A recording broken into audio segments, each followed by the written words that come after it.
ஓம் வாராகி தாயே போற்றி. அனைவருக்கும் வணக்கம். நான் உங்கள் சாந்தி பேசுகிறேங்க.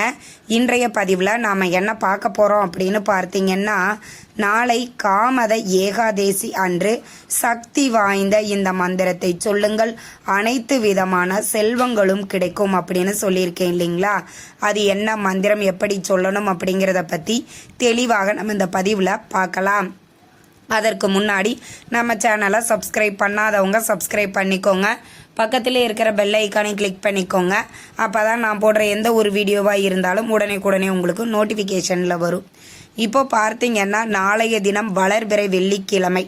வளர்பிறை வெள்ளிக்கிழமை அன்று தமிழ் வருடத்தின் முதல் ஏகாதேசி காமத ஏகாதேசி. அந்த நாள் அன்று பெருமாளை நாம் வழிபாடு செய்கிறோம் அப்படின்னா நம்ம வாழ்க்கையில் இருக்கக்கூடிய அனைத்து விதமான கஷ்டங்களும் தீரும் அப்படின்னு சொல்லப்பட்டிருக்குது. உங்களால் நாளைய தினம் உங்கள் வீட்டிற்கு அருகில் இருக்கக்கூடிய பெருமாள் ஆலயங்களுக்கு செல்ல முடிந்தால் ரொம்ப நல்லது. போய் உங்கள் பேரில் அர்ச்சனை பண்ணிட்டு துளசி மாலை வாங்கி பெருமாளுக்கு சாத்திட்டு அவரை வழிபாடு செஞ்சுட்டு வாங்க. நிச்சயம் உங்கள் வாழ்க்கையில் வறுமைகள் அப்படிங்கிறதே வரவே வராது. எப்பவுமே நாம் பெருமாளை வழிபாடு செய்கிறோம் அப்படின்னா என்ன செய்வோம்?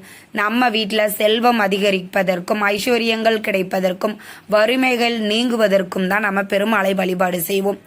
ஒவ்வொரு ஏகாதேசி அன்றும் விரதம் இருந்து வழிபாடு செய்பவர்கள் இன்றைக்கும் நிறைய பேர் இருக்கிறாங்க.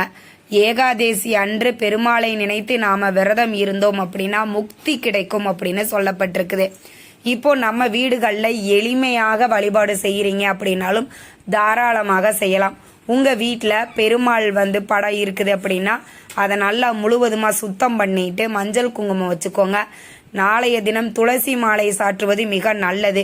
மாலை கட்டுவதற்கெல்லாம் நிறைய இல்லைங்க, எங்களுக்கு கொஞ்சமாக இருக்குது அப்படின்னாலும் 2 துளசி இலைகளாவது நாளைய தினம் பெருமாளுக்கு வைப்பது ரொம்பவே நல்லது. அதே மாதிரி நாளைய தினம் வெள்ளிக்கிழமை அப்படிங்கிறதுனால உங்கள் வீட்டில் துளசி செடி இருக்குது அப்படின்னா, துளசி மாடம் இருக்குதுன்னா அங்கே விளக்கு ஏற்றி வழிபாடுகள் செய்ததற்கு அப்புறமாக தான் நீங்கள் உங்கள் பூஜை அறையில் விளக்கு ஏற்றி வழிபாடு செய்யணும்.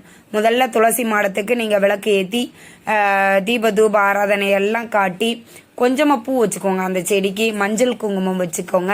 அதற்கு அப்புறமாக நீங்கள் தீபம் ஏற்றி இந்த வழிபாடை துளசி மாடத்தில் முடிச்சுட்டு அப்புறம் வீட்டுக்குள்ளார உங்கள் பூஜை அறைகளில் பெருமாள் படத்திற்கு நல்லா அலங்காரம் பண்ணிட்டு நெய்வேத்தியமாக உங்களால் பானகம் செய்ய முடியும் அப்படின்னா சிம்பிளாக நம்ம பானகம் கூட செஞ்சு வச்சுட்டு அதற்கப்புறம் ஒரு நெய் தீபம் ஏற்றி வச்சுக்கோங்க. நெய் தீபம் ஏற்றிட்டு கிழக்கு நோக்கி உட்கார்ந்துக்கோங்க. தரையில் உட்காரிங்க அப்படின்னா ஒரு விரிப்பு விரிச்சுக்கோங்க. விரிச்சிட்டு அதற்கு மேலே உட்கார்ந்துட்டு இப்போது உங்களுக்கு டிஸ்பிளேல கூட வரும். இந்த மந்திரத்தை நீங்கள் 108 முறை சொல்ல வேண்டும். என்ன மந்திரம் அப்படின்னு பார்த்தீங்கன்னா, ஓம் கிராம் க்ரீம் க்ளீம் ஓம் நமோ ஸ்ரீ வெங்கடேஷாய நமக. இந்த மந்திரத்தை நீங்கள் 108 முறை சொல்ல வேண்டும். எண்ணிக்கைக்காக நீங்கள் ஜபமாலை இருக்குது அப்படின்னா அதையும் நீங்கள் பயன்படுத்தி கொள்ளலாம். இல்லை கற்கண்டு பொட்டுகள் இது மாதிரி கவுண்டிங்க்கு நீங்கள் எடுத்து வச்சுக்கலாம், பூக்களை எடுத்து வச்சுக்கலாம். 108 முறை ஆனால் கட்டாயம் இந்த மந்திரத்தை நீங்கள் சொல்ல வேண்டும். சொல்லிட்டு தீப தூப ஆராதனை எல்லாம் காட்டி உங்கள் பூஜையை நீங்கள் நிறைவு செய்து கொள்ளுங்கள். இவ்வாறு நம்ம ஒவ்வொரு ஏகாதேசி அன்றும் பெருமாளை வழிபாடு செஞ்சோம் அப்படின்னா நம்ம வீட்டில் வறுமைகள் நீங்கும், தரித்திர நிலைகள் நீங்கும். உங்கள் வீட்டில் எந்த சுபகாரியங்களும் நடக்காமல் தடையாகிக்கிட்டே இருக்குது, வாழ்க்கையில் ஒரு முன்னேற்றமே இல்லை, ஏதோ இருக்கிறோம், வேலைக்கு போகிறோம், சாப்பிட்றோம், இந்த மாதிரி எல்லாம் நீங்கள் கஷ்டப்பட்டுட்டு இருக்கிறீங்கன்னா ஒவ்வொரு ஏகாதேசி அன்றும் கண்டிப்பாக பெருமாளை வழிபாடு செய்யுங்க. உங்கள் வீட்டிற்கு அருகில் இருக்கக்கூடிய பெருமாள் ஆலயங்களுக்கு சென்று அங்கே நீங்கள் நெய் தீபம் ஏற்றிட்டு பெருமாளுக்கு நீங்கள் துளசி மாலை சாத்தி அவரை நீங்கள் வழிபாடு செஞ்சுட்டு வந்தீங்க அப்படின்னா உங்கள் வீட்டில் இருக்கக்கூடிய கஷ்டங்கள் அனைத்தும் படிப்படியாக குறைந்து வாழ்க்கையில் ஒரு மிகப்பெரிய ஒரு மாற்றத்தையும் முன்னேற்றத்தையும் ஏற்படுத்தும். அதற்கப்புறம் பார்த்தீங்கன்னா, வருடத்தில் ஒரு முறையாவது நாம் திருப்பதி செல்ல வேண்டும் அப்படின்னு சொல்லியிருக்கிறேன் நான் நிறைய பதிவுகளில். அதனால் வாய்ப்பு இருக்குது, வசதி இருக்குது அப்படின்னா கண்டிப்பாக திருப்பதி போயிட்டு வாங்க. நிச்சயம் உங்கள் வாழ்க்கையில் மிகப்பெரிய ஒரு திருப்பத்தை ஏற்படுத்தும். அதே மாதிரி பார்த்தீங்கன்னா, நாளைய தினம் வளர்பிறை வெள்ளிக்கிழமையோடு நம்மளுக்கு இந்த ஏகாதேசி வருகிறது. ரொம்பவே அற்புதமான சக்தி வாய்ந்த நாள். அதனால் இதை தவறாமல் நீங்கள் பயன்படுத்தி கொள்ள வேண்டும். சரி, இந்த பூஜைகள் செய்யக்கூடிய நேரம் என்ன அப்படின்னா, காலையில் நீங்கள் பிரம்ம முகூர்த்தத்தில் செய்கிறீங்க அப்படின்னாலும் தாராளமாக செய்யலாம். இல்லைங்க நாங்கள் வேலைக்கெல்லாம் போகிறோம், நாங்கள் ஈவினிங் 6 மணிக்கு மேலே செய்யலாமா அப்படின்னா தாராளமாக மாலை 6 மணிக்கு மேலே இந்த பூஜைகள் நீங்கள் செய்யலாம். இரவு 10 மணி வரைக்குமே நேரம் இருக்கிறது. எங்களால் வீட்லேயும் பூஜை செய்ய முடியாது, நாங்கள் வேலைக்கு போயிடுவோம், லேட்டாக தாங்க வருவோம் அப்படின்னாலும் இரவு 10 மணி வரைக்கும் உங்களுக்கு டைம் இருக்குது. அதனால் அப்போ கூட நீங்கள் செஞ்சுக்கலாம்.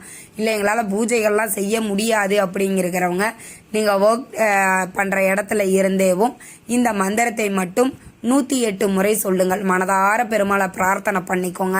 எங்கள் வீட்டில் இருக்கக்கூடிய அனைத்து விதமான கஷ்டங்களும் தீர வேண்டும் அப்படின்னு மனதார அவரை பிரார்த்தனை பண்ணிட்டு இந்த மந்திரத்தை 108 முறை சொல்லுங்க. இப்போ நீங்கள் கோயிலில் போய் உட்கார்ந்து சொல்லலாமா இந்த மந்திரத்தை அப்படின்னா தாராளமாக சொல்லலாம். கோவிலில் நீங்கள் விரிப்பெல்லாம் விரிக்க தேவை கிடையாது. அப்படியே நீங்கள் ஒரு ஓரமாக உட்கார்ந்து இந்த மந்திரத்தை பெருமாளை நினைத்து மனதார பெருமாளை நினைச்சு உங்கள் கஷ்டத்தை பெருமாள் கிட்ட அவர் நிச்சயம் நம்மளுடைய கஷ்டத்தை தீர்த்து வைப்பார் அப்படிங்கிற நம்பிக்கையோட இந்த மந்திரத்தை 108 முறை சொல்லுங்கள். நிச்சயம் உங்கள் வாழ்க்கையில் மிகப்பெரிய ஒரு மாற்றத்தையும் ஏற்படுத்தும். அதே மாதிரி நாளைய தினம் வெள்ளிக்கிழமை அப்படிங்கிறதுனால பெருமாள் கோவிலுக்கு போறீங்க இல்லைங்களா, அப்போ நீங்கள் நிறைய பேர் கேட்குறீங்க வெளியில் நாம் போகும்போது தானம் பண்ணணுமா இல்லை வரும்போது அங்கே இருக்கக்கூடியவர்களுக்கு நம்ம தானம் பண்ணணுமா அப்படின்னு. போகும்போதே நாம் தானம் பண்ணிட்டு கோயிலுக்குள்ளார போகிறது தான் ரொம்ப நல்லது. வரும்போது தானம் பண்ணக்கூடாது அப்படின்னு சொல்லுவாங்க. அதனால் நீங்கள் போகும்போதே வெளியில் உட்கார்ந்துருக்கிறாங்க அப்படின்னா தானம் செய்யுங்கள். அதே மாதிரி இந்த வெயில் காலத்தில் விசிறிகள், நீர்மோர், தண்ணீர் உங்களால் இதெல்லாம் தானம் பண்ண முடியும் அப்படின்னா வசதி இருக்கிறவங்க இதெல்லாம் செய்யுங்க. அதே மாதிரி நாளைய தினம் யாராவது 2 பேருக்கு அன்னதானம் செய்யுங்கள். நம்ம வாழ்க்கையில் மிகப்பெரிய ஒரு உன்னத நிலைக்கு தள்ளக்கூடிய ஒரு சக்தி எதுக்கு இருக்குது அப்படின்னா இந்த அன்னதானத்துக்கு தான். அதனால் முடிஞ்ச வரைக்கும் யாருக்காவது ஒருத்தருக்கு ஒரு வேளையாவது அன்னதானம் செய்யுங்கள். நிச்சயம் உங்கள் வாழ்க்கையில் நீங்கள் இப்போ ஒருத்தருக்கு அன்னதானம் செய்கிறீங்கன்னா அடுத்தது உங்களுக்கு ஒரு 5 பேருக்கு அன்னதானம் செய்கிற அளவுக்கு உங்கள் பொருளாதார நிலை உயரும். அதனால தான் நான் ஒவ்வொரு முறையும் சொல்கிறேன், எந்த ஒரு விசேஷமான நாளாக இருந்தாலும் சரி யாராவது ஒருத்தருக்கு அன்னதானம் பண்ணுவது உங்களுக்கு மிகப்பெரிய ஒரு நன்மைகளை ஏற்படுத்தும். இந்த தகவல் உங்களுக்கு ரொம்பவுமே பயனுள்ளதாக இருந்திருக்கும்னு நினைக்கிறேங்க. வீடியோ பிடிச்சிருந்தா லைக் பண்ணுங்க, ஷேர் பண்ணுங்க, கமெண்ட் பண்ணுங்க. இந்த பதிவை உங்களுடைய உற்றார் உறவினர்கள் நண்பர்களுக்கும் ஷேர் பண்ணுங்க, அவங்களும் பார்த்து பயன்பெறட்டும். நன்றி, வணக்கம்.